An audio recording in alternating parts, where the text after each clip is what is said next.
Այսօր ուզում եմ ձեզ մի փոքր պատմել իմ կյանքից։ Պատմել իմ անցած ճանապարհից։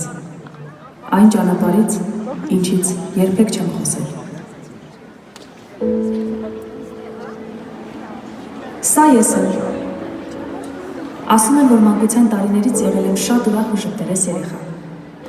Սիրում էի երգել և ուրախացնել բոլորին, այնտեղ, որտեղ հնարավոր է։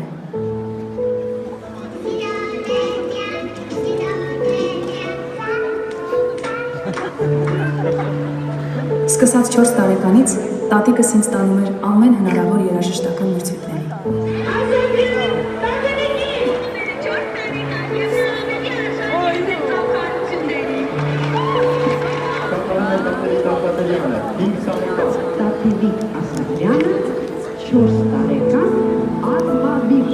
Այո, Արմավիր։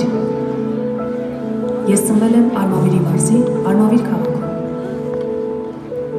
որտեղ անցել են իմ կյանքի ամենաուրախ և ամենադժվար օրերը։ Դժվար էր, որովհետև տատիկիցս հետո միակ խնամակալս մնաց մայրս։ Իսկ մայրս վատառողջ էր և չէր կարող աշխատել։ Եվ մեր տան ապրոստի միակ միջոցը դարձել էր իմ երգերը։ Իսկ ես ընդամենը 8 տարեկան էի,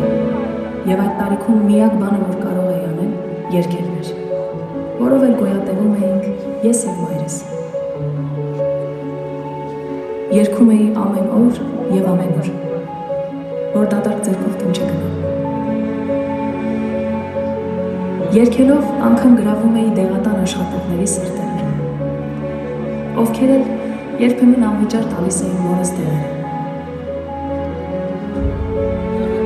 Հիշում եմ իմ հաղթած առաջին մանկական երաժշտական մրցույթը, որից ստացած դրամական պարգևով էլ գնեցինք մեր տան փայտի վարարանը։ Ինչպես և շատերը, ես էլ եմ մեծացել ուրիշի շորերով։ Երբեմն հագուստը լինում էր տղայի, բայց դե կարևորը չէի մրսում։ Այդ տարիներին կային մարդիկ, ովքեր ինձ շատ են օգնել։ Եվ այսօր նրանցից ոչ մեկին ես չեմ մոռացել։ Օրինակ, սա Մարիամն է, կողքիս հարևանը,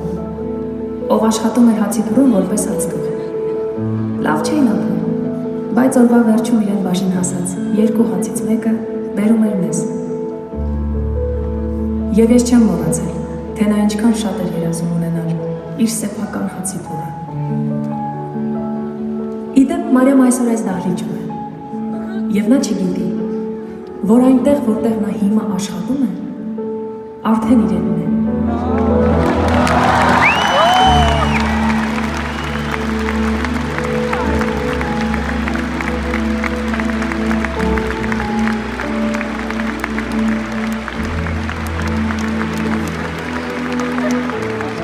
Այսպիսի մարդիկ իմ կյանքում շատ են եղել,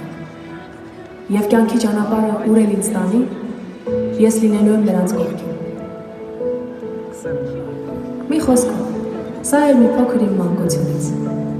ու այդպես էլ տարիներն անցնում էին, ու ես էլ երգում էի։ Այ հետո եկան դպրոցս ավարտելու տարիները։ Դասընկերներս արդեն ընտրում էին իրենց մասնագիտություններ, որպեսզի իրենց ուսումը շարունակեն Երևանում։ Ես նույնպես երազում էի սովորել Երևանում, երգի պետական թատրոնում։ Բայց դե ես լավ գիտեի, որ դա ինձ համար հեշտ չի լինելու։ Ես ինքս պետք է աշխատեի, համ ուսմանս հարցը, համ էլ ճանապարհածախսս։ Եվ իմ երազանքին հասնելու համար պատրաստ էի անգամ ամենադժվար աշխատանքին։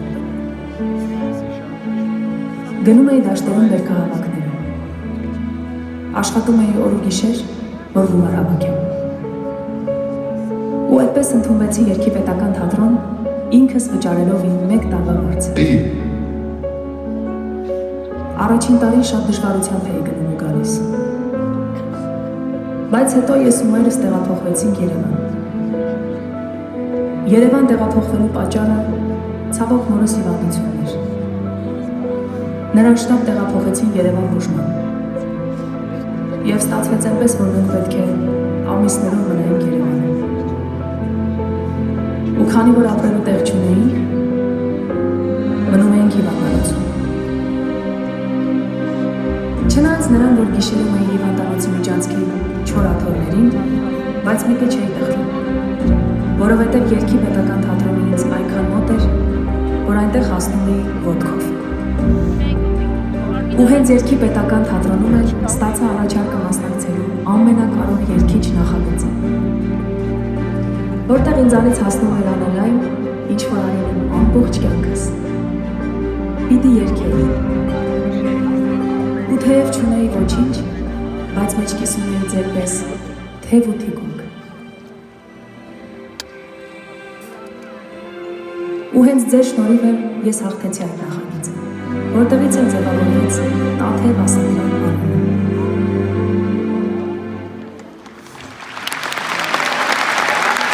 Նորից ասեմ,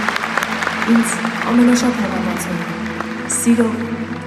ծափահարողը և իմ ընտանիքը դարձել եք դուք։ Եվ այն դժվարությունների միջով, որ ես անցելու դիմացել եմ, հաջողության հասնելու երազանքով, թող որ ասում լինի այդ հաջողության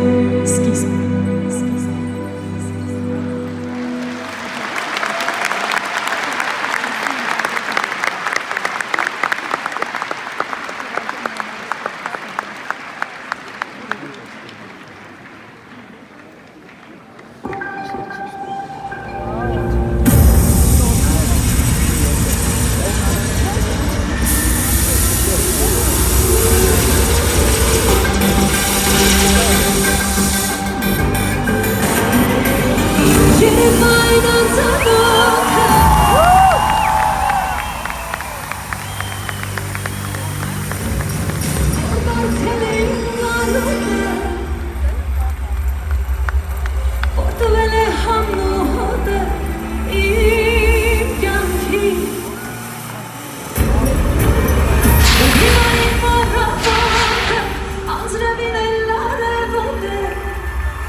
Սկսենք։